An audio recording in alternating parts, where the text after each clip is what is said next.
Warangal RTO హౌస్లో పనిచేసే motor vehicle inspector Jaipal Reddy sir ఇప్పుడు మహబూబాలో పనిచేస్తున్నారు.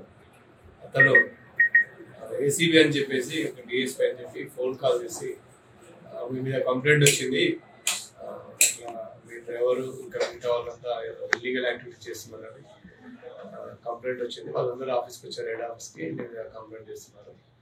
మరి ఎందుకు రిటైర్మెంట్ దగ్గరలో ఉన్నావు కదా, ఎందుకు ఇదంతా సెటిల్ చేసుకోవాలని చెప్పేసి ఇతన్ని మాట్లాడటం, బెదిరియటం, కన్విన్స్ చేయడం అలాంటి చేయడం వల్ల ఇతను కూడా నిజంగానే ఏసీబీ ఆఫీసర్ అని అనుకొని వాళ్ళకి కొంత అమౌంట్ ట్రాన్స్ఫర్ చేయడం జరిగింది. మళ్ళీ అట్లా 3 దఫాలుగా ఇంచుమించు దాదాపు ఒక 10 లక్షల రూపాయల అమౌంట్ని వాళ్ళ డిఫరెంట్ అకౌంట్స్కి ఫోన్పే ప్లస్ అకౌంట్ ట్రాన్స్ఫర్ చేయడం జరిగింది. తర్వాతకి 1 వీక్ తర్వాత అతను ఈ జరిగిందని అంతా నిజం, ఫస్ట్ నిజమే ఏసీబీ ఆఫీసర్ అనుకుంటాడు.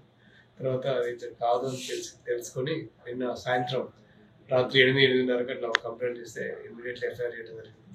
దీన్ని ప్రాపర్గా ఎస్ఓపి ప్రకారం ఫాలో అయ్యి అది అక్యూజ్ ట్రేస్ చేసి యాజ్ పర్ లీగల్ యాక్షన్ తీసుకుంటాం.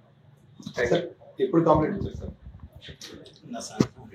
యాక్చువల్లీ చాలా సార్లు మనం సైబర్ క్యాంప్స్ పెడుతున్నాం, cyber awareness camps every month first Wednesday ఉంటుంది. At the same time weekly ఒక 4-5 సార్లు ఆన్ బిహాఫ్ ఆఫ్ పోలీస్ తరఫున మనం సైబర్ క్యాంప్స్ పెడుతున్నాం. అలాగే టీవీలో కూడా చాలా అడ్వర్టైజ్మెంట్ వస్తున్నాయి. ప్రజలు దయచేసి ఇలాంటివి ఎవరైనా సరే, ఇంతకుముందు డిజిటల్ అరెస్ట్ అని వచ్చేది, ఇప్పుడు ఏసీబీ అని ఒక కొత్తగా పెడుతున్నారు. కాబట్టి దయచేసి ఎవరైనా సరే, ఉద్యోగులైనా ప్రజలైనా, ఇలాంటి థ్రెటన్ కాల్స్ వచ్చినప్పుడు మీరు ఒకసారి ఇమీడియట్లీ కన్సల్ట్ పోస్ట్ చేయండి. కానీ ఇంకా 1930 కానీ ఈ కంప్లైంట్ చేయడం వల్ల మీకు ఒక సత్వర పరిష్కారం దొరుకుతుందని మీ అందరికీ మీడియా ద్వారా కోరుకుంటున్నాను. తెలుగులో ఫాస్టెస్ట్ న్యూస్ ఇప్పుడు కొత్త అవతారంలో 5 సెకండ్లోనే పూర్తి వార్తా సమాచారం మీ చేతుల్లో.